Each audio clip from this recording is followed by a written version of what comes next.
کہ حضرت ابوبکر صدیق رضی اللہ تعالیٰ عنہ فرماتے ہیں کہ جب مجھے کوئی نیا مسئلہ درپیش ہوتا تو میں کتاب اللہ میں اس کا حل تلاش کرتا، مجھے کامیابی نہ ہوتی تو میں رسول اللہ صلی اللہ علیہ وسلم کی حیات طیبہ میں اس کا حل تلاش کرتا، وہاں بھی مجھے کامیابی نہ ہو پاتی تو میں عابدین و زاہدین و اہل الرائے کو اکٹھا کرتا اور ان سے رائے لیتا، اور ان کی رائے جہاں ٹھہر جاتی میں اس کے مطابق حکم صادر کرتا۔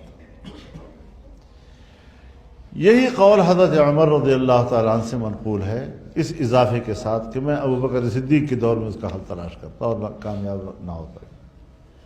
یہی قول حضرت عثمان رضی اللہ تعالیٰ عنہ سے منقول ہے، صرف ایک اضافے کے ساتھ کہ میں حضرت عمر کے زمانے میں حل تلاش کرتا اور کامیاب نہ ہو پاتا۔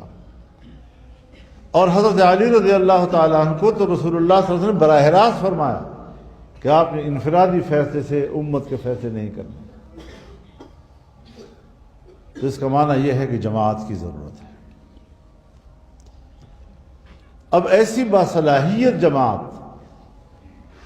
جو علماء کی ہو اور جو شریعت کے حوالے سے امت کو رہنمائی دینے کی صلاحیت رکھتی ہو، یہ علماء کس نے پیدا کی ہے؟ اس مقام کے علماء کرام اس مدرسے نے پیدا کی ہے۔ ان کے اندر یہ استعداد اس مدرسے نے ڈالی۔ وہ مدرسہ جس کا پہلا طالب علم محمود حسن تھا، اور وہ جمعیت علماء جس کا مؤسس وہی محمود حسن بطور شیخ الہند کے سامنے آیا۔ تو مدرسے کی اساس میں بھی محمود حسن ہے اور جمعیت علماء کی اساس میں بھی محمود حسن ہے، تو دونوں مل کر دیوبندی بنو گے نا۔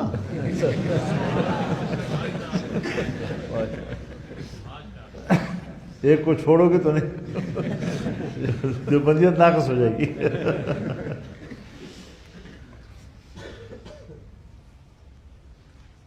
اور پھر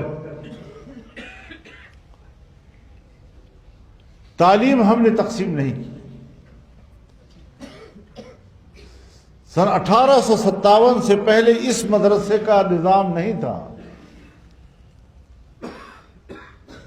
بر صغیر سے باہر بھی اس مدرسے کا نظام نہیں تھا اور آج بھی نہیں ہے۔ تو صرف بر صغیر میں اور 1857 کے بعد یہ مدرسہ کیوں وجود میں آیا؟ وجہ یہ تھی کہ لارڈ میکالے جو تعلیم کا ذمہ دار تھا انگریز حکومت کا، اور سب سے پہلے علی گڑھ میں ایک مدرسہ قائم ہوا، اسکول قائم ہوا، اس کا جو نصاب تعلیم بنایا گیا اس میں نہ قرآن کا ذکر، اس میں نہ حدیث کا ذکر، اس میں نہ فقہ کا ذکر، نہ عربی زبان کا ذکر، نہ اس میں فارسی زبان جو یہاں کی سرکاری زبان ہوا کرتی تھی۔ تو ظاہر ہے کہ ان علوم کو بچانے کے لیے پھر ہمیں مدرسہ بنانا پڑا اور دیوبند میں مدرسہ قائم کیا گیا۔ انگریز نے سازش کر کے وہ چیز جو امت کے لیے بنی تھی، وہ جمعیت علماء جو ہندوستان کے ہر مکتب فکر کے علماء کے اجتماع سے بنی تھی، اس میں تفرقے ڈال دیے، فرقہ وارانہ تفرقے ڈال دیے۔